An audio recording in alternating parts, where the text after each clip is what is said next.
Last class में हमने investing activity complete की थी सर। आज फाइनेंसिंग स्टार्ट कर रहे हैं।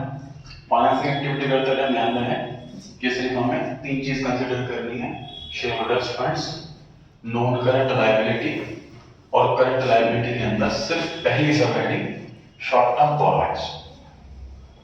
इन तीन चीजों से रिलेटेड कोई भी पैसा आए या जाए तो फाइनेंसिंग एक्टिविटी बनेगा, अदरवाइज नहीं। राइट। अभी हम बिना क्वेश्चन के अंदर क्या लिखा होगा, calculate cash flow from financing activity from the following. 2 year का डेटा अवेलेबल है, 2013 पहले है, 14 बाद में है। देखो सबसे 10% बच्चे एग्जाम में गलती करते हैं इस चीज की, किस तरह क्वेश्चन वाले में कभी कभी करंट ईयर पहले दिया होता है, प्रीवियस ईयर बाद, कभी उल्टा होता है, प्रीवियस ईयर पहले करंट ईयर बाद। इसके ऊपर वाला क्वेश्चन देख लो, इसके ऊपर वाला क्वेश्चन में 2015 पहले 14 बाद में, तो ओपनिंग वाला 14 हुआ, क्लोजिंग वाला 15 हुआ। और इस वाले क्वेश्चन में ओपनिंग वाला पहले, क्लोजिंग वाला बाद में। तो क्वेश्चन में कैसे भी दे सकता है ये, हमें बड़ा अलर्ट होकर पढ़ना, ये ओपनिंग वाला कौन सा, क्लोजिंग वाला कौन सा। तीन आइटम दे रखे हैं कि equity share capital, 12% preference share capital और 14% डिबेंचर्स। मतलब तीन आइटम बैलेंस शीट से नोट करके हमें दे रखी है, तीनों का बैलेंस दे रखा 2 ईयर्स का। उसके बाद 6 एडिशनल इंफॉर्मेशन दे रखी है। अभी क्या करना है, अभी मैं जो बोर्ड पे लिखूंगा आपको नोट नहीं करना।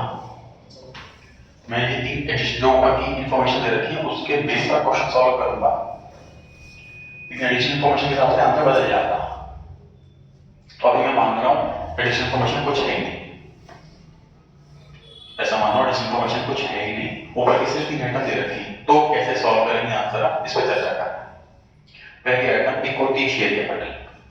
बताइए लास्ट ईयर कितनी थी, 6 लाख। इस साल कितनी है, क्या शेयर इशू हुए हैं कि रिडीम हुए हैं, बढ़िया। तो इशू हुए और शेयर इशू हुए हैं, फाइनेंसिंग एक्टिविटी है कि नहीं है, या फाइनेंसिंग एक्टिविटी आपको लिखना नहीं है, ठीक है।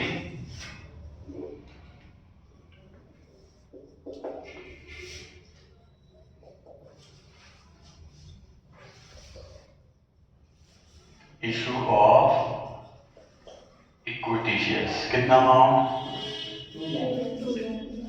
इनफ्लो या आउटफ्लो, एक आउटफ्लो तो सारे आउट रहते ना। यहां से सोचो शेयर इशू करती है जब कंपनी, तो पैसा आता है उसके पास, है ना, इनफ्लो इसलिए बिना ब्रैकेट, ठीक है। शेयर रिडीम हो रहे होते तो मतलब शेयरहोल्डर को पैसा वापस कर रहा है, तो आउटफ्लो होता, वो ब्रैकेट में, ठीक। अगली है ना 12% preference share capital. Last year कितने थे, लास्ट ईयर 2 लाख। अभी कितना है, 0, खत्म। क्वेश्चन मार्क नहीं मतलब कि निकालना, ऐसा नहीं ले लो, ठीक है जी। तो क्या करा, शेयर इशू करें कि रिडीम करें, रिडीम करें।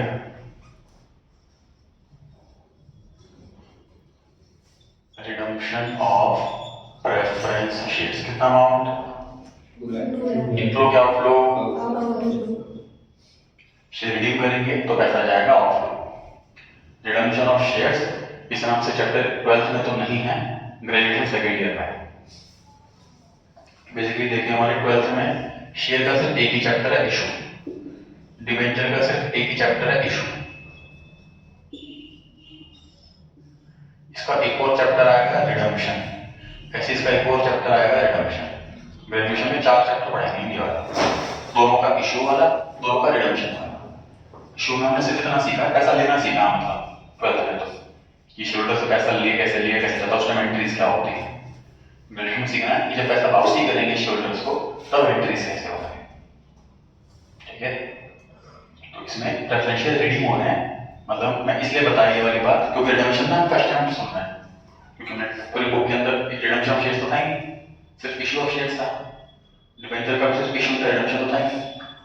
इसलिए मैंने चर्चा करी कि रिडम्पशन भी होती है। एक्चुअली होता है जितना हमारे सिलेबस में होता है ना, तो हम लोग बोलते हैं सिर्फ उतना ही होता है इसके अंदर।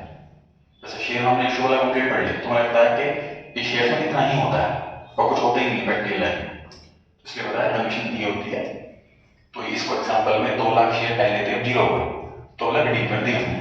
मतलब जब शेयर इशू करे होंगे प्रेफरेंस शेयर तो उसमें लिखा होगा terms of the issue, for example 5 years। तो सारे शेयरहोल्डर को बोला 5 साल जैसे ही हो जाए अपना शेयर सर्टिफिकेट लेके आ जाना और पैसे लेना, ठीक है। डिवेंचर्स लास्ट ईयर कितने थे? 0। अभी कितने हैं? क्या करा? इशू हो रहा है, क्रेडिट का इशू हो रहा है।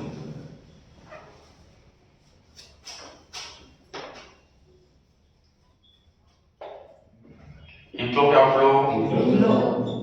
तो इशू करते हैं चाहे शेयर हो चाहे डिवेंचर हो, पैसा आता इसलिए बिना ब्रैकेट के इनफ्लो, ठीक। अच्छा, ब्रैकेट में रेट भी दिया हुआ मतलब डिवेंचर वर्ड से पहले 14%। ये किस चीज का रेट है? इंटरेस्ट का रेट है। 1 लाख का 14%। ये इंटरेस्ट देना है कि नहीं देना, पहले तो इस पर सोचना, तुरंत आंसर ना आएगा, ट्राई करें। 1 लाख की डिवेंचर है, 14% का इंटरेस्ट का रेट है, एडिशन क्वेश्चन पढ़ ही नहीं रहे हैं, क्लासेस 3 आइटम भी रखी होगा कि उसी को बेस सोचते हुए हमें अपने लॉजिक लगाना है। तो मैं फिर कह रहा हूँ कि आपसे लॉजिक पूछने का रीजन यही होता है कि एज अ टीम आप जब भी काम करोगे तो पहले अपना लॉजिक ही देना। आपका लॉजिक जितना ज्यादा रिफाइन होगा उतना ज्यादा आपका पार्टिसिपेशन होगा, प्रमोशन का गेट खोलेगा आपका तभी। इसलिए मेरी कोशिश रहती है कि मैं खुद इंस्टेंट आंसर ना दूं, इसमें ऐसा होता है बेटा, और इसको प्लस इसको माइनस करो, आप आंसर दो अपनी साइड से, फिर बताऊंगा कि क्या लॉजिक है, आपने क्या सोचा। 14,000 इंटरेस्ट दें या नहीं लिखें, आपको क्या लगता है?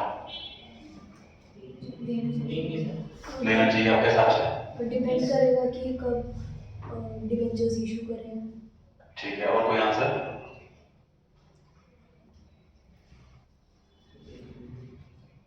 चलिए, इस क्वेश्चन में डिबेंचर का इंटरेस्ट दें या ना दें, दोनों आंसर सही, दोनों से अलग आंसर आएगा, फिर भी दोनों आंसर सही, समझे लॉजिक? 1 अप्रैल 13, 31 मार्च 14, ये क्वेश्चन है जी, ये 13 है और ये 14। ध्यान से देखिए, डिबेंचर शुरुआत में तो बिल्कुल 0 था और साल के एंड में 1 लाख रुपए।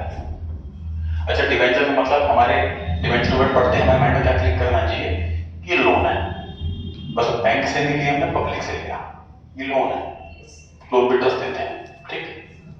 अब सोचो मैंने सपोज कि 30 मार्च को डिबेंचर इशू किया, जस्ट एक दिन पहले, तो बैलेंस शीट लायबिलिटी में तो आएगा, लेकिन क्या इंटरेस्ट देंगे इस पर? नहीं। सपोज मैंने डिबेंचर 1 अप्रैल को इशू किया, 1 अप्रैल को, तो डिबेंचर बैलेंस शीट में आएंगे और इंटरेस्ट देंगे। सर लोन पर इंटरेस्ट दिया जाए कि नहीं दिया जाए, इसका आंसर पता है क्या होता? सर हमें पीरियड बताओ, ये कितने पीरियड तक लोन रहा, ड्यूरेशन बताओ। लोन 6 महीने रहा, 6 महीने का इंटरेस्ट, 1 महीने रहा, 1 महीने का इंटरेस्ट, 1 साल रहा, 1 साल का इंटरेस्ट। क्वेश्चन में कोई डेट मेंशन नहीं है, अपने छोटे प्रैक्टिकल में ऐसा तो नहीं होता होगा कि हमेशा साल के एंड में लोन चुकाती होगी कंपनी, या प्रैक्टिकल में ऐसा भी नहीं होता होगा कि साल की शुरुआत में लोन चुकाती होगी कंपनी, है कि नहीं? इसलिए यहाँ पर हमारे हाथ में जो मर्जी असम्पशन माने, जो मर्जी आंसर लिख कर आए, 2 अलग अलग आंसर आएंगे, दोनों आंसर सही होंगे। सीबीएसई बोर्ड में एग्जामिनर होगा, उसके सजेस्टेड आंसर्स में उसके पास 2 आंसर्स होंगे, based on one assumption, based on other assumption, दोनों आंसर अलग होंगे, दोनों आंसर सही होंगे। अब देखिए, अगर मैं ये मान लूं कि साल की शुरुआत में ही डिबेंचर इशू हो गए थे, तो इंटरेस्ट देंगे, इंटरेस्ट आएगा 14,000। अगर मैं ये मानूं कि साल के बिल्कुल एंड में डिबेंचर इशू हुआ, इंटरेस्ट नहीं देंगे, ठीक। अब इस क्वेश्चन में आसान तरीका क्या है कि सर ये मानो कि एंड में इशू हुआ, उस इंटरेस्ट निकालना नहीं पड़ेगा, काम बच जाएगा, समझ आ रही है बात? तो इस तरीके से तो नोट लिख दिया, it is assumed that debentures were issued at the end of the year। ध्यान रहे, assumption तभी लिखते हैं जब क्वेश्चन मेंशन ना हो।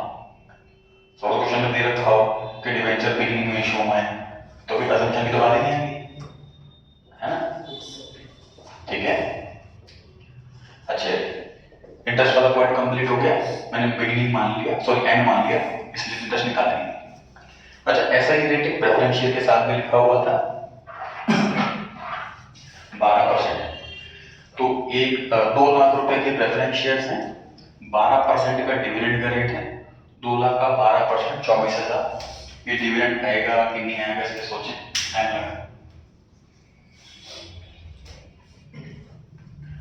2 लाख का 12% 24,000 रुपये होता है, ये वाला डिविडेंड आएगा कि नहीं आएगा इस पर टाइम लगा, सोचें। या दोनों आंसर सही है?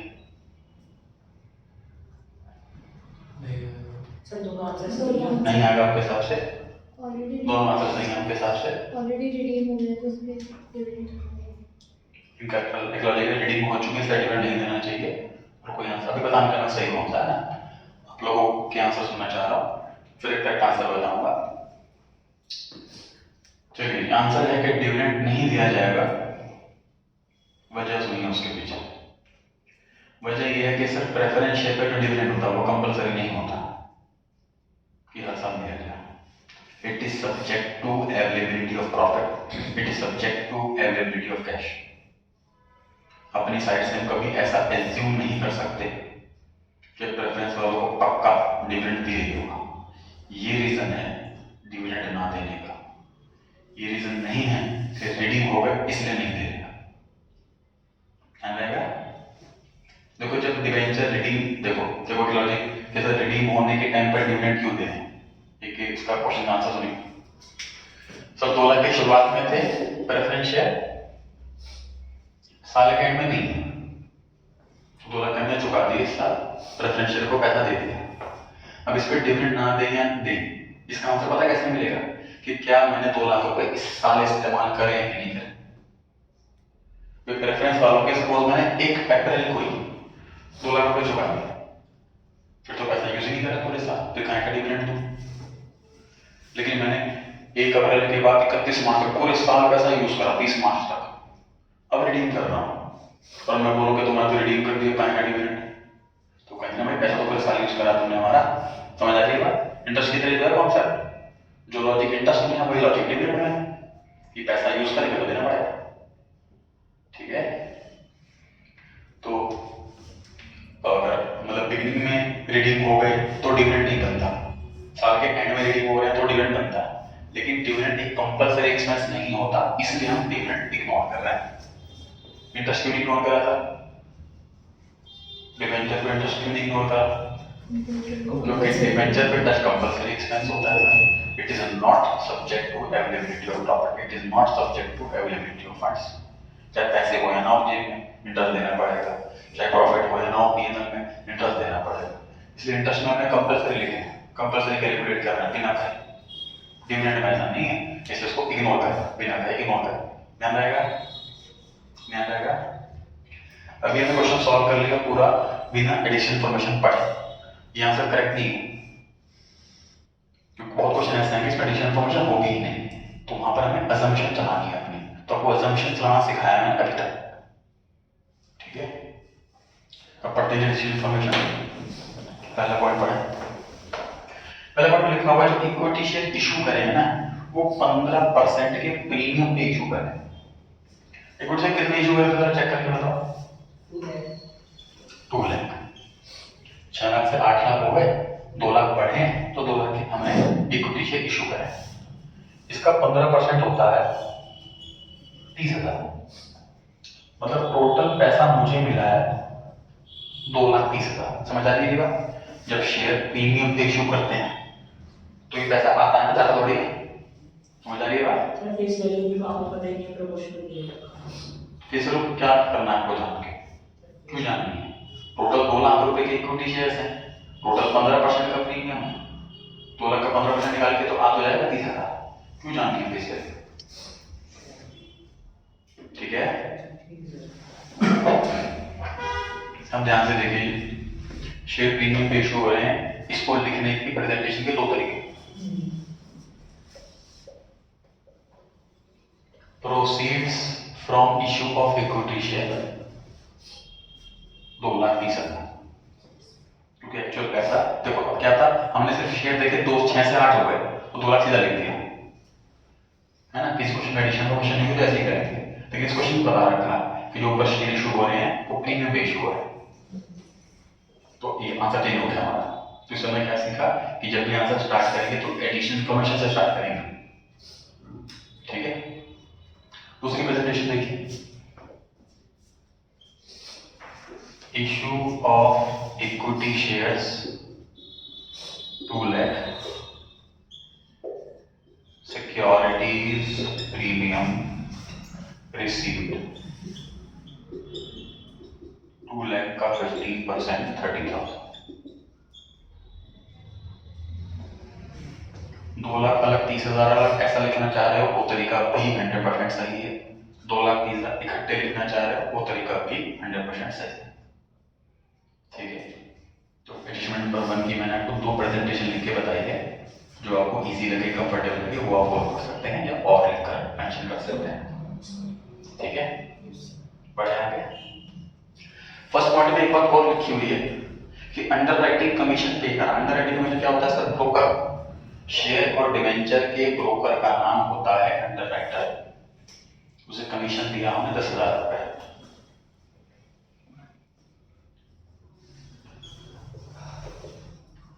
अंडरराइटिंग कमीशन पेड, इनको क्या आउट पैसा जाता, ठीक। Point number 2, preference shares were redeemed at a premium of 5%। Preference share वाले को रिडीम कितना किया हमने? 2 लाख रुपए रिडीम करा, इनके रिडम्पशन पे हमने 5% एक्स्ट्रा दिया। ध्यान रहे, देखो प्रीमियम वर्ड का मतलब होता है एक्स्ट्रा। अगर पैसे आते टाइम प्रीमियम वर्ड जुड़ जाए तो मतलब और पैसा मिल रहा, और अगर पैसा देते टाइम प्रीमियम वर्ड आ रहा मतलब और पैसा जा रहा है ना। तो 2 लाख का 5% होता है सर 10,000, 2 लाख का 5% होता है 10,000, तो इसका मतलब इन लोगों को हमने 2 लाख नहीं दिया, 2,10,000 दिया। समझ आ रही है बात? Redemption of preference share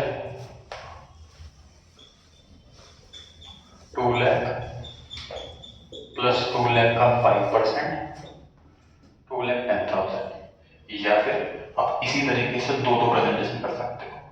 redemption of preference share 2 lakh, premium on redemption of preference share 10,000।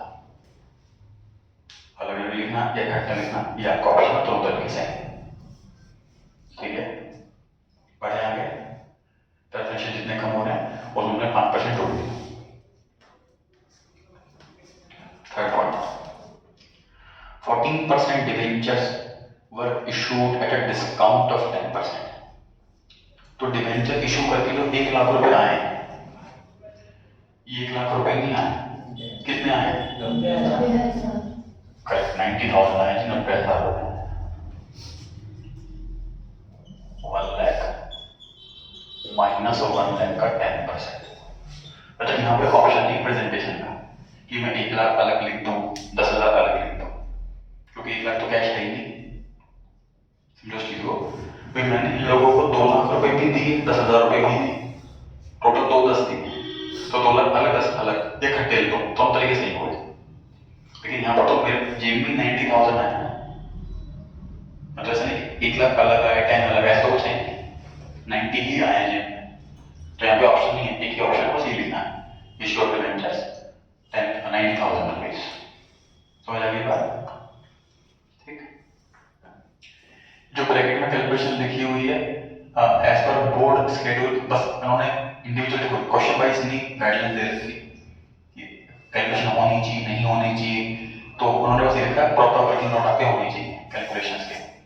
तो टीचर्स पर होता है इसके मार्क्स काटे या ना काटे, जो कैलकुलेशन दिखाई हुई है ब्रैकेट में, तो रिकमेंडेशन यही रहती है कि हमेशा कैलकुलेशन दिखा के, है ना। मैं ऑप्शन लिख देना सामने वाले को कि मार्क्स काटे हुए, ठीक है। पढ़े आगे। पॉइंट नंबर 4 में लिखा है कि डिवेंचर का इंटरेस्ट पे करा है 14,000। assumption presumption लगा रहे थे। अब क्वेश्चन में दे दिया कि इंटरेस्ट देना है, तो assumption लगानी ही है, तो assumption लगानी ही है।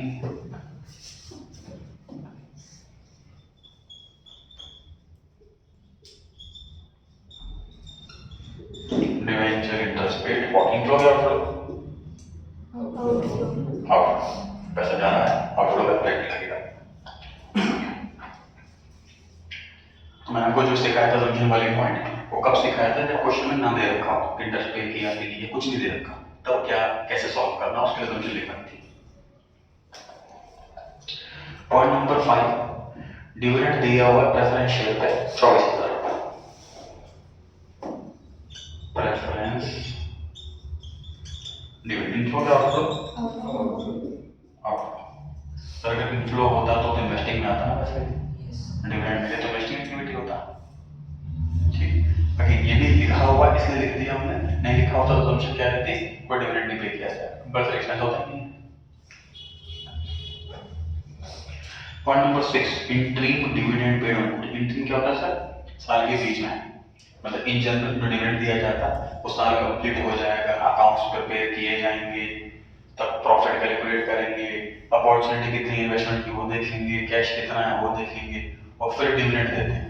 जनरली ईयरली देते हैं, लेकिन जो कंपनी क्वार्टरली अच्छे कॉन्ट्रैक्ट मिल जाते हैं, बढ़िया प्रॉफिट मिल जाता है, तो ऐसी कंपनी साल के बीच में भी डिविडेंड बांटती रहती है, उसको बोलते हैं इंटरिम डिविडेंड।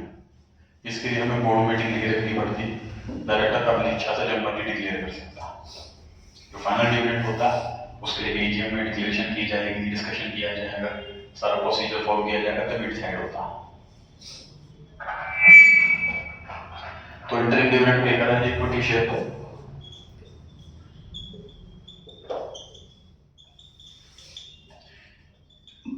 जो ईयर के मिडिल में से इंटरिम गया है, जैसे हर साल बजट भी आता है फरवरी में, वो नॉर्मल बजट होता है। इस बार जो बजट आएगा उसे इंटरिम बजट क्या है, क्योंकि अप्रैल में इलेक्शन होने हैं पीएम के, उसके बाद कौन सी गवर्नमेंट आती है वो अपने लॉज लेकर के आएगी, अपने अकॉर्डिंग चेंज करेगी, इसलिए अब जो फरवरी में बजट आएगा उसे इंटरिम बजट कहा जा रहा है। वो फुल ईयर का नहीं होगा, 3 से 4 महीने का। 52,000 ब्रैकेट लगाना है कि नहीं लगाना है, तो आउटफ्लो 52,000 रुपीज भी आउटफ्लो हो गया। एडिशन इन्फॉर्मेशन कंप्लीट करने के बाद फिर हमें ऊपर क्वेश्चन में जाना होता, जैसे कि इस क्वेश्चन में सारी इन्फॉर्मेशन दे रखी है एडिशन इन्फॉर्मेशन के अंदर ही। पॉइंट नंबर 1 बता दिया इक्विटी शेयर इशू हुआ है, पॉइंट 2 में बता दिया प्रेफरेंशियल रेटिंग हुआ है, पॉइंट 3 बता दिया डिवेंचर इशू हुआ है। सब उसको एडिशन इन्फॉर्मेशन में नहीं लिखा होता, पर सबसे ज्यादा पॉइंट 3 नहीं कि डिवेंचर डिस्काउंट रेशियो ये लिखा ही नहीं हुआ, तो फिर ऊपर से हम डिवेंचर जैसे बढ़ रहे हैं वो देखते ही समझ जाते हैं कि इशू ही हुआ है, तो बिना कहीं लिखना। ठीक है, तो पहले एडिशन इन्फॉर्मेशन को फॉलो कर लो, उसके बाद जो बैलेंसेस दे रखे हो प्रति, उसके डिफरेंसेस से आइडिया लगाओ कि ये क्या हुआ होगा, वो लिखना है आपको। फिर मुझे बात नोट करें इसको और चर्चा करते हैं इस पर।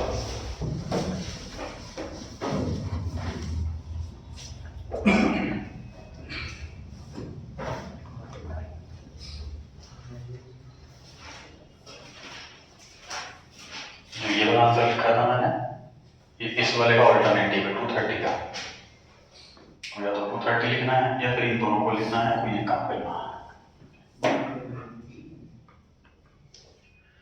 इसमें जनरली ब्रैकेट की मिस्टेक बहुत होती है, जल्दी में ब्रैकेट या तो लगाना भूल गए या गलती से लगा दिया, गलती से तो नहीं लगाते, वैसे लगाना भूल जाते हैं, बस यही मिस्टेक होती है।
आइटम सारे में कोई सीक्वेंस नहीं है, जो मर्जी पहले लिखो, जो मर्जी बाद में लिखो, सारी प्लस की पहले लिख लो, सारी प्लस माइनस की पहले लिख लो, जैसे मर्जी सीक्वेंस रखो।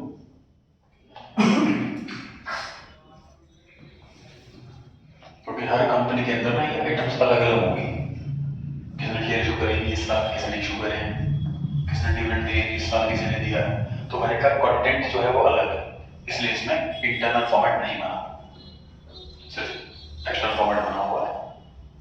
अकाउंटिंग स्टैंडर्ड नंबर 3 ब्रैकेट में रिवाइज्ड, ये इसका नाम है कैश फ्लो स्टेटमेंट का, ये इस तारीख को बिलोंग करता है। इसमें 3 क्वेश्चन आए तो बेस 3 मेंशन करके आ सकते हैं।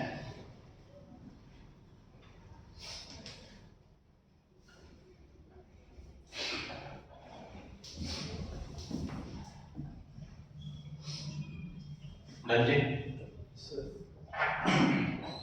चलिए तो टाइम पास करते हैं इसमें।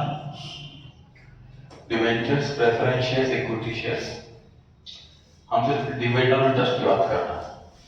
डिवेंचर पे इंटरेस्ट होता, प्रेफरेंस पे डिविडेंड होता, इक्विटी पे डिविडेंड होता। तो सपोज तीनों पे गिवन है, इस पे इंटरेस्ट भी गिवन है, इस पे डिविडेंड भी गिवन है, तो आंसर में निकालना कि हमें आंसर में लिखना है कि नहीं लिखना, व्हाट इज द प्रेजम्पशन, दिया जाएगा कि नहीं दिया जाएगा। तो बताइए प्रेजम्पशन क्या रहेगी, दिया, क्योंकि क्वेश्चन में मेंशन है, क्वेश्चन में मेंशन तो पक्का दिया जाएगा। नॉट गिवन, क्वेश्चन में कुछ मेंशन नहीं है, ना डिवेंचर के इंटरेस्ट के लिए, ना प्रेफरेंस के डिविडेंड के लिए, ना इक्विटी के डिविडेंड के लिए। तो ऐसे केस में बताइए दिया जाए या नहीं दिया जाए। सर डिविडेंड और प्रेफरेंस शेयर में नहीं दिया जाएगा, डिविडेंड प्रेफरेंस पे नहीं दिया जाएगा, और इक्विटी शेयर में दिया जाएगा, और यहाँ नहीं दिया जाएगा। और अपने आंसर पे डिवेंचर पे देंगे और इक्विटी पे देंगे, डिवेंचर पे देंगे प्रेफरेंस पे नहीं देंगे और इक्विटी पे देंगे। और कोई आंसर, तीनों पे नहीं देंगे। तीनों पर नहीं देंगे एक आंसर।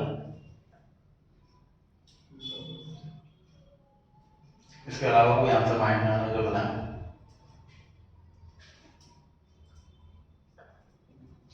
चलिए ये हुआ करेक्ट आंसर। डिवेंचर पे इंटरेस्ट कंपल्सरी एक्सपेंस होता है, चाहे क्वेश्चन बोले चाहे क्वेश्चन ना बोले, हमें देना ही होगा। और डिविडेंड कंपल्सरी एक्सपेंस नहीं होता, जब क्वेश्चन बोले तभी देंगे, ध्यान रहेगा।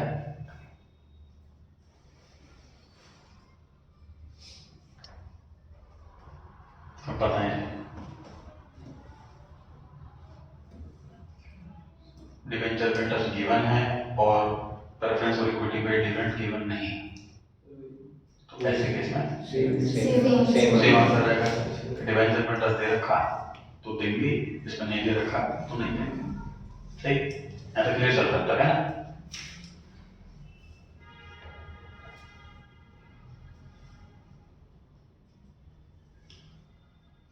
डिविडेंड दे रखा है, सॉरी डिवेंचर पे इंटरेस्ट दे रखा है, प्रेफरेंस पे डिविडेंड दे रखा है, इक्विटी के लिए कुछ नहीं लिखा हुआ, ये सिचुएशन है। सोचिए पहले, तुरंत आंसर ना है।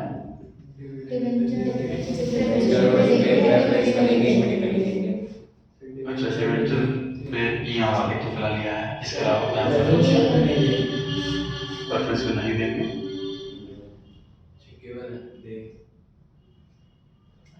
इसके अलावा कोई आंसर, डिवेंचर बोला हुआ है तो देना आंसर, प्रेफरेंस बोला हुआ तो देना, इक्विटी पे नहीं बोला तो नहीं देना।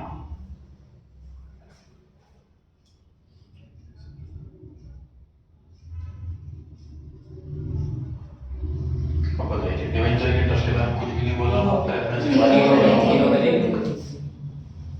तीनों में, यस। क्योंकि डिवेंचर को तो इंटरेस्ट देना ही होता है कंपल्सरी एक्सपेंस, क्वेश्चन बोले या ना बोले, इन दोनों के लिए बोला हुआ स्पेशली तो देंगे। क्लियर है यहाँ तक?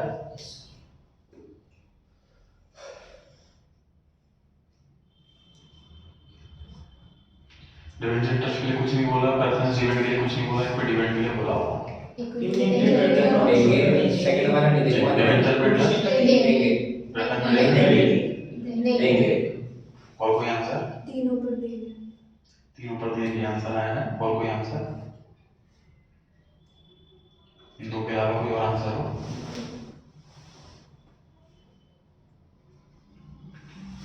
तीनों कर देंगे क्योंकि आपने 11th की बीएसटी ईमानदारी से नहीं पढ़ा, क्योंकि आपने 12th की अकाउंट्स की थ्योरी ईमानदारी से नहीं पढ़ा, इसलिए आपका आंसर गलत है। ये पॉसिबल है कि इक्विटी को डिविडेंड दे दें प्रेफरेंस को ना दें। प्रेफरेंस शेयर की डेफिनेशन ये है जिसे दो चीज में प्रेफरेंस, डिविडेंड में और रिडम्पशन ऑफ कैपिटल। जब कंपनी बंद होगी तो इक्विटी से पहले पैसा प्रेफरेंस को मिलेगा, जब डिविडेंड पे होगा तो इक्विटी से पहला पैसा प्रेफरेंस को मिलेगा।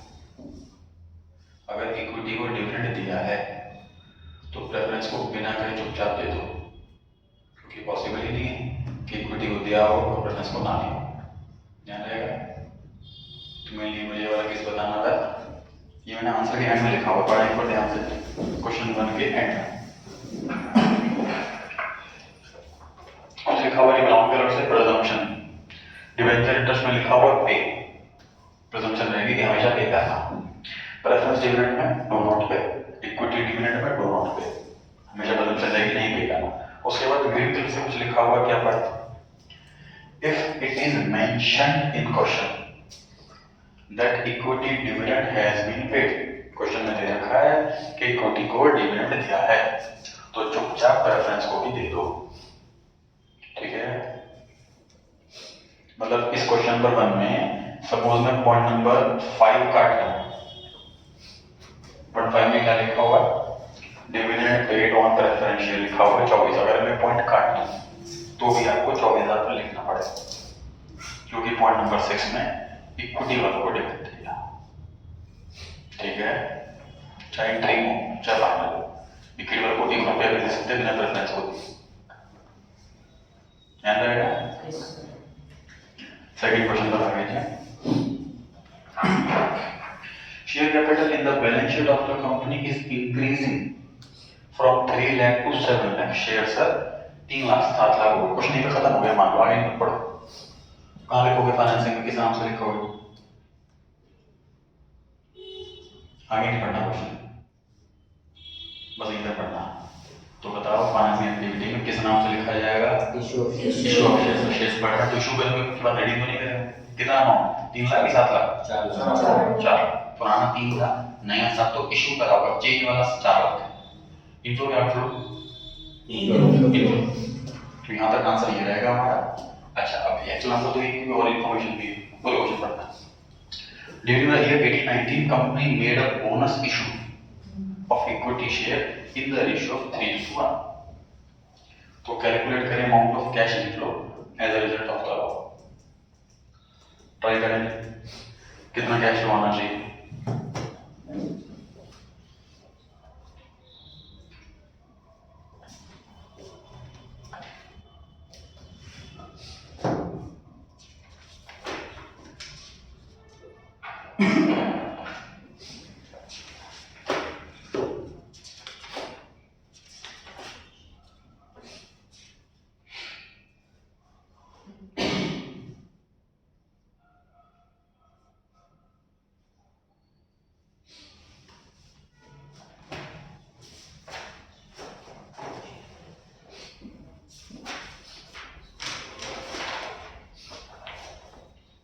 आया किसी का आंसर?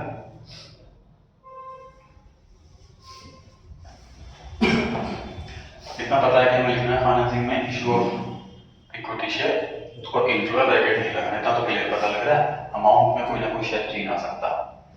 करा किसने सॉल्व पूछा है?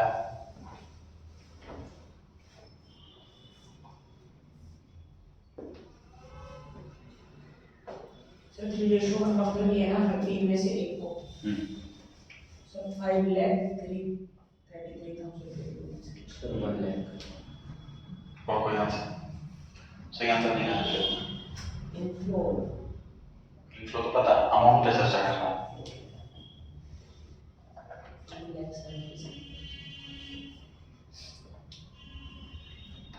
2 लाख 77,000 4 लाख। तो 3 लाख होगा आंसर, 3 लाख। देखिए जी कैसे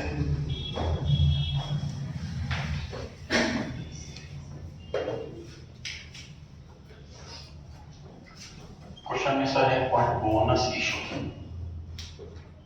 इशू का मतलब सेम इशू कर रहे हैं शेयर्स, बोनस का मतलब फ्री फंड में दे रहे हैं शेयर, है ना। तो share bonus as a bonus issue करना is a no cash transaction, ये कैश फ्लो में आएगी। ठीक, अगर हम किसी को शेयर फ्री में दे रहे हैं तो हमारे पास ना कैश आ रहा ना कैश जा रहा, ये नो कैश ट्रांजैक्शन है, और कैश को नो कैश ट्रांजैक्शन आ ही नहीं सकती। तो ये बोनस इशू वाला पार्ट नहीं आएगा हमारे आंसर। विच इज क्लियर है, ये चीज क्लियर है। शेयर जो है वो पहले 3 थे, अब 7 हो गए, मतलब टोटल 4 बढ़े। टोटल शेयर पूरे साल में 4 लाख इशू हुए हैं। अब इसमें से कुछ बोनस वाला हो सकता है और बाकी वाला कैश होगा, है। तो हमें ये वाला अमाउंट जानना है ना, जो टोटल 4 लाख शेयर इशू हुए हैं उसमें से कैश वाला जानना है हमको अपने आंसर के। समझ आ रही है बात? क्योंकि जो बोनस में शेयर इशू हुआ वो तो नॉन कैश ट्रांजैक्शन है, वो काम का ही नहीं। ठीक, अब कैश वाला कितना है क्वेश्चन में नहीं दे रखा, क्वेश्चन में दे रखा बोनस वाले शेयर कितना है, तो मैं 4 लाख में से बोनस वाले माइनस कर दूंगा। अभी सपोज 2 लाख रुपए बोनस वाले, तो कैश वाले 2 लाख रुपए, 2 लाख अंदर आ गए हमारे। समझ आ रही है बात? अब बोनस वाला कैसे निकालना? जब बोनस डिक्लेयर किया जाता है तो ये रेशियो डिक्लेयर की जाती है कि bonus shares will be given to all the shareholders, existing shareholders in the ratio 2:1 या 5:1 या 3:2। इस क्वेश्चन में 3:1 है, इसका मतलब जिसके पास 3 शेयर है उसे 1 शेयर मिलेगा, फिर जिसके पास 13 है उसको 10, जिसके पास 6 है उसको 2। ठीक, तो इस रेशियो में शेयर्स मिलेंगे। तो टोटल शेयर अभी 3 लाख रुपए है, तो एक्चुअल में कितने रुपए के बोनस इशू बटा होगा? 1 लाख रुपए, 1 लाख। तो बोनस इशू 1 लाख रुपए है। तो कैश वाला शेयर कितने इशू है? 3 लाख। 3 लाख आंसर। तो इसका आंसर क्या होगा? Issue of share in cash 3 lakh बिना ब्रैकेट के। ये ना सोचे कि सर यहाँ 3:1 है, आपको 4 क्यों लिखा? समझो इस चीज को, ध्यान से देखो। 3:1 रेशियो का मतलब क्या? ध्यान से देखना। ये जो 3 है वो क्या है? इसमें जो 3 है ये हो गए ओल्ड शेयर, ये जो 1 है ये हो गए न्यू शेयर, और 4 जो निकल के आएगा टोटल होंगे। सपोज एक ही पर्सन है कोई कंपनी में जिसके पास 3 शेयर है, ठीक, तो मैं उसको 1 शेयर दे दूंगा, टोटल कंपनी में 4 शेयर हो जाएंगे। ये सिचुएशन है ना? 3 ओल्ड 1 न्यू, टोटल 4, बिल्कुल ऐसा ही है।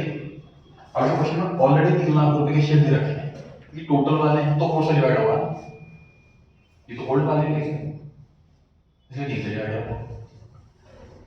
और हमें कैलकुलेटर कौन से करना है? टोटल वाले कैलकुलेट करना है तो 4 से मल्टीप्लाई। सिंपल सी बात सर, मल्टीप्लिकेशन डिवीजन का क्या रूल होता है? जो जिस फॉर्म में है उसको उसी से डिवाइड करो, और जो आपको जो नंबर जानना उससे मल्टीप्लाई करो। देखिए ओल्ड वाला 3 है, न्यू वाला 1 है, और टोटल न्यू टोटल वाले जो होंगे वो 4 है। जो क्वेश्चन में 3 लाख रुपए है तो ओल्ड वाला है ना, तो डिवाइड तो 3 से ही होगा, पक्की बात। अब आपको जो जानना उससे मल्टीप्लाई करो। आपको टोटल जानना है 4 से मल्टीप्लाई कर दो, न्यू जानना है 1 से मल्टीप्लाई कर दो, ओल्ड जानना है 3 से मल्टीप्लाई कर दो। देखो ओल्ड वाला आ गया, न्यू जानना 1 से मल्टीप्लाई करो, न्यू वाला आ गया, टोटल जानना 4 से मल्टीप्लाई करो, आ गया न्यू वाला। समझ आ रही है बात? यस ठीक है सर इसमें ये जो है ये 3 लाख जो आ रहा है क्वेश्चन दे रखा है ओल्ड वाला आएगा वो 4 लाख के खरीदना इशू तो इस बारी। सुनो, पुराने शेयर 3 लाख हैं, नए शेयर 7 लाख हैं, टोटल 4 लाख इशू हुए हैं, इसमें बोनस भी, इसमें कैश वाला भी। ठीक है, अब मुझे पता है क्वेश्चन में कंपनी अनाउंस करा कि हम बोनस इशू दे रहे हैं, पुराने वालों को नया शेयर दे रहे हैं, तो पुराने वाले कितने हैं? इनको नए शेयर कितने देने हैं हमने जान लिया, ठीक।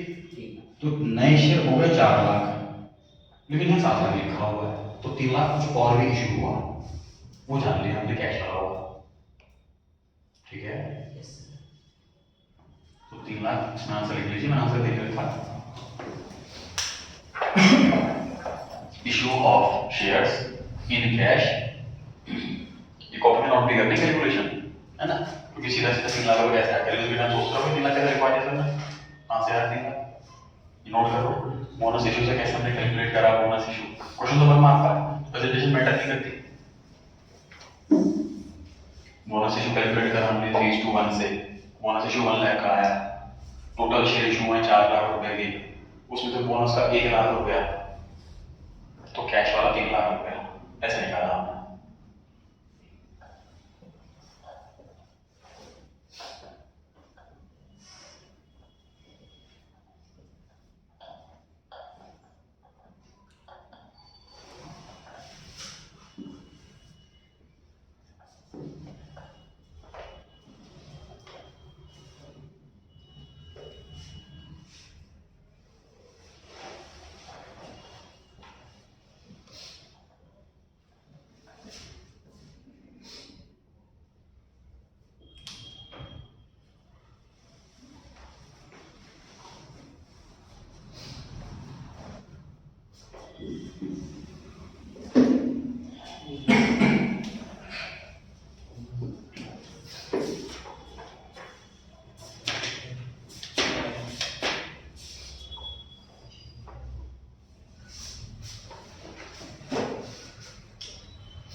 इज 201 201।